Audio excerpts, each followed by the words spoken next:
Next discussion, which will be about really about intellectual property in the digital age, and can indie film succeed outside? Can only succeed outside of the law? Is there a way for indie film to find justice inside the law? But first, we're going to cut to the buy a Coke or a Poland Spring because some of that money is going to an advertisement that is pushing that, and that advertising is paying for TV. Few people even get free TV today. Most people are paying for cable. And even on the internet, there's storage and bandwidth, and companies usually big have paid to make the content. But the real kicker is always, artists needs to be paid. That's what people come back with. And who can argue with that? We want creators to get compensation for their work, right? And the Motion Picture Association of America, the MPAA, in addition to lobbying Congress like hell for copyright extensions and draconian anti-downloading laws, loves to show me ads featuring artists and workers in film who will lose their jobs due to piracy. But I have to stop and think about this for a second and say, wait a minute. The MPAA is a lobbying group paid for by Hollywood to promote Hollywood's interests. Its interests are to protect their power and their money. This panel is about indie film. And I've worked in indie film for more than a decade, and very few of the indie film artists I know are actually getting paid. What usually seems to happen, when I look at it from my perspective, is that on nearly every indie film I've ever known of in history, the entire crew worked for peanuts. The director barely took a salary. The cast cut their rates and deferred compensation. And then they got off to the festivals to show their film and try to sell it. And what's happening now is if you're lucky, you'll go to Sundance. And this has happened just in the last year. The film will win the grand jury prize at Sundance. And what happens? A distributor comes to them and says, for a film that may have cost $250,000 more, maybe millions, we'll give you $50,000 to buy the rights to your film, to distribute it around the world, and we want your rights forever in all territories. And what happens then is the distributor goes out and tries to find an audience for this film. The theaters are overloaded with tons of movies. There's tons of options for people to find stuff. They don't make any money back. They've got prints and advertising costs, and no money comes back to the filmmaker. And so the filmmaker and their investors haven't made any money, and they're very upset, and they don't even own their film anymore. To me, that sounds like free. It sounds like a system that wasn't working very well to begin with. So let's look a little bit more closely at this piracy thing. To me, to understand the piracy debate, we need to look really closely at how the movie business has worked and where things are going. The entire movie business has been built on a model of scarcity. The idea has been that we, Hollywood, the experts, have the access to these expensive and thus scarce tools to make films. Only a certain amount of films can be made because they're very expensive, so it always stays scarce. And you must come and see our movies because they are so scarce, and you don't have a lot of other things to pick from. We have to make them so expensive because we have film prints to ship around the country. It's an expensive business and it's very scarce. And you must pay a lot of money for the DVD for making these discs that are also scarce. But digital's changed all of that. Anyone can make a movie for cheap now. In digital, the notion of copies changes. Copies are made cheaply. They're super abundant. And guess what? Not only is it cheap to copy and distribute these, something else is no longer scarce. Talent and ability are no longer scarce. The means to find an audience are no longer scarce. And guess what else isn't scarce anymore? Black people, Latinos, Asian Americans. And I look around, and that's not a change in digital, that's a change in demographics. But Hollywood and the powers that be aren't recognizing that change. And now it's easier because of digital for diverse creatives to find each other online and get their works to each other. And it's also diverse in terms of storytelling. My story no longer has to attract millions to pay for itself. It can attract just 100 people, but if each of those 100 people cares enough about what I'm doing to pay me $100, I've got $10,000 to make my next movie for those 100 people. So it's clear that indies are now getting an advantage here, and Hollywood can see this future.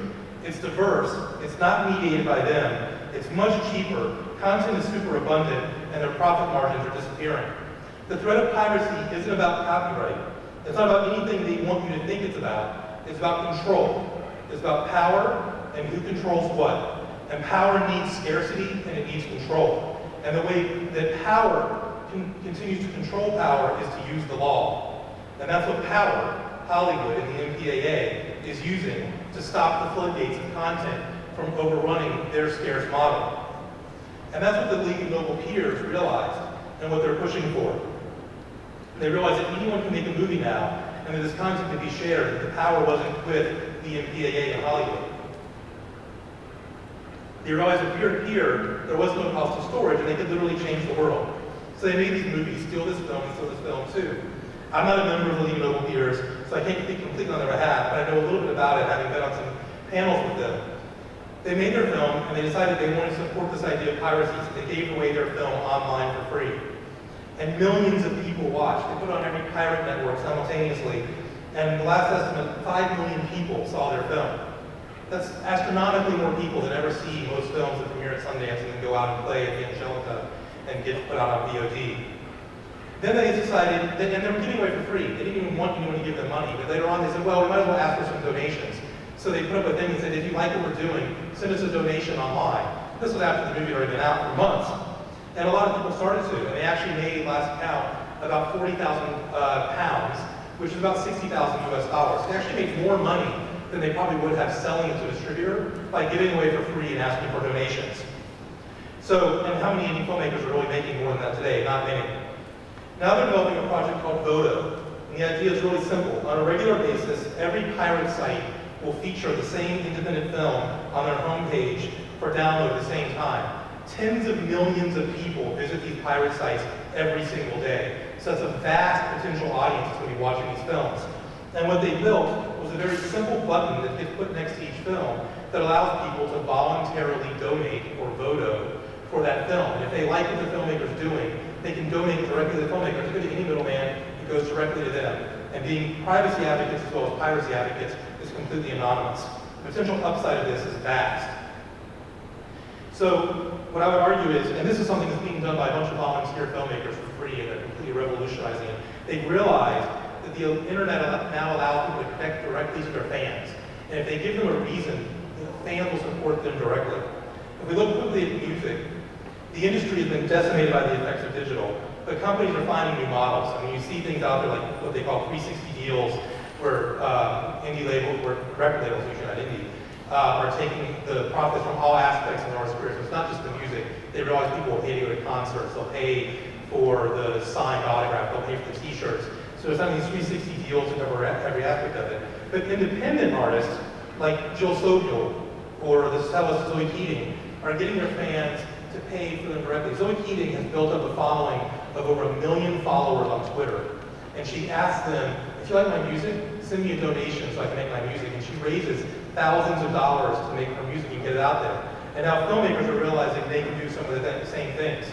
If you give people value, people will pay for it. I can give multiple examples of filmmakers, but I don't have time to talk about all of them today. But what I would say is, we have this new model of free, and there's a way to build as a business model that can work for independent films. We need to take advantage of it. Let's just own it. The fact is, if stuff's out there for free, let's at least consider that part of our business plan as filmmakers. And realize for a second, as someone else has said once before, that as indie filmmakers, we don't need to be worrying about piracy, we need to be worrying about obscurity. And this is something that's helping us get in front of our audiences. The last thing I would say is that with every new technology, there's been this potential of it revolutionizing the world. And every single time, it's been broken to serve the powers that be.